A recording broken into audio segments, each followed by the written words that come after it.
What's up, Hyperdrivers? Welcome back to the channel. Today I got two statues to take a look at. This combo set of Iron Studios General Grievous and Obi-Wan Kenobi.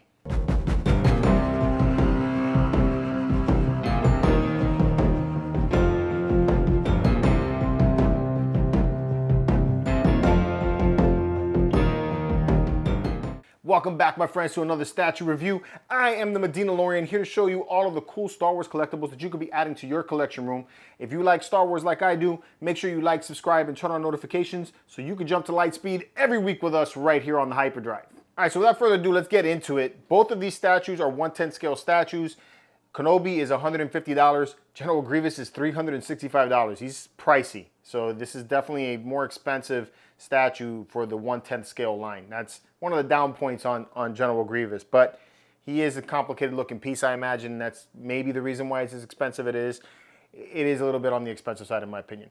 But let's get into each one of them individually so I can tell you my thoughts on them. So we'll move Kenobi out of the way for just a little bit and we'll get into General Grievous, because this is the one that has been the most difficult character for me to add to the collection because, man, I have not had a good time with him. I've had two different Sideshow figures. The original 6-scale figure, which was a little bit better, and then I sold that one and I got the new one, afterwards, but I regretted it. But the new one was horrible. I mean, just a really impossible figure to display. And then I got the premium format statue, and I was very, very disappointed at that cost. 800 and change, I think that one cost.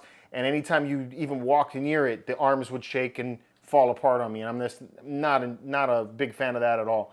This one right here holds together a little better when you stop next to it, so he is a little bit more stable when you assemble him, but he does feel very flimsy when you're assembling the statue. The arms, when they stick in here, you got to kind of wiggle in to get that sweet spot where it locks, and once it locks into place, it's in there, so there's no worries about it falling apart at that point.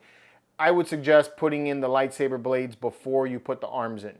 The paint job on it, I think, is incredible. They did a nice job on it. He's got him standing on this, I don't know, parts of some kind of machine that he's on, getting ready to fight Kenobi, and you got some rock display base there, and it's got a very, good looking paint job. It's not like overly elaborate, but there's some weathering in it, which I like, and that kind of thing. Grievous himself painted very nicely. I like how all of the white areas got that bone look to it. You got the green on the inside there, which is the light up feature from inside of his chest and everything, which looks cool. And then all of the robot parts, the mechanical parts, all have grime and wear and all that kind of stuff. So I think that looks good. Grievous's head looks really good. The portrait looks nice. He looks menacing, and then you got all of his lightsaber blades out, which is really, really cool. The cape is a really thick, nice material. I like that. On the back, you got the symbol, which is awesome. And it kind of just lays there. The only thing I would say in posing the figure, which is not really posing, but the statue, when you have mixed media capes like this, I really wish they would have like wiring, at least at the bottom of the cape, so that you can have some kind of cape flow and everything. Because, I mean, it would be really epic to have the cape kind of just like bellowing like that or something like that. It would definitely make it look more awesome, in my opinion. And maybe I can, because there's an opening down here on the bottom, maybe I could take and run some wire in there. And I probably could run some wire in there. I'm going to try that. And then you get that nice look of the bellowing cape. In fact, I'm gonna go get some wire. I'll be right back. All right, so there it is after I added a little bit of wire into the cape. I got the wrong wire. I don't have very thin aluminum wire. This stuff here is very strong. Like, look at that. I can't even flex it at this little bit. So you really want to have a very thin piece of aluminum wire if you can get that. I know I got some in my garage. We're just not gonna be able to find it right now. But here it is, kind of crude about my idea. If you had something thin, you can actually tuck it in right underneath one of the armor pieces, and then you can pose the cape and give it some more life to it. And I think even just with this look right here is way better than it just laying down flat. I mean, he's in the middle of a fight, you got wind blowing, you want to have some kind of dynamic look to the cape, because that's really the only thing you can do to give this more presence, right? So that's my thought on it. I do think this is definitely the best General Grievous statue that you can get currently. Unless you're going for the original premium format from Sideshow, but I like this one a lot. $365 I think is quite a bit of money for it though, so I would probably wait for a sale when you can get one. But yeah, this is a really awesome statue. Okay, so the companion piece to this one right here is the Obi-Wan Kenobi. Move this over to the side. Let's get Kenobi over here. So this is Kenobi, and Kenobi is $150. He's $149.99. You got him there in his stance. He's got the lightsaber. They got the right lightsaber for him. This is the one from Revenge of the Sith. You know, he's got a little bit of the clone armor there on for his battle armor, which is pretty neat. And I like the pose. I like the dynamic look of it.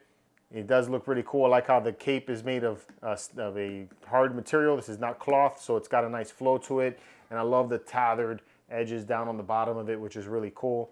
You got this smoke bellowing here, which is very similar to like what they did on the Mythos. So it's got kind of like a clear resin to it. And you could probably, if you had like a puck light or something, give it a little bit of presence by shining some light onto it. I think would give it a little nice look to it.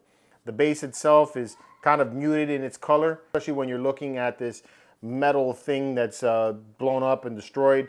I wish that had more shine to it or more dark appearance to it, something that separates it a little bit more from the base. I just think that all of this kind of blends in together. Kenobi is the prominent piece of this, so obviously you don't want to take away from him, and he looks good. They do have some weathering and different colors going on in the suit, which looks great, and he does look like Ewan McGregor, so they did a good job of making it look like him.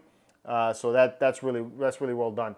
The paint job on the portrait, I think, needs a little bit more going on with it. I don't know if it's definitely not a wash just because he's not metal, but he does need a little more dark tones. It's definitely not, it doesn't have enough contrast, I think is what I'm trying to go for in the portrait. So a little bit more enhancement in the portrait I think could be added to just spruce it up a little bit more. But for 150 bucks, I think it's a solid Kenobi piece. All right, and that's it. That's these two statues together. I think they look really good as a set. It's definitely one that I'm glad that I was able to pick up. And General Grievous, in my opinion anyway, they did a bang out job on the look of General Grievous. It's really, really cool. Let me know what you guys think about this set in the comments below. And until next time, may the Force be with you.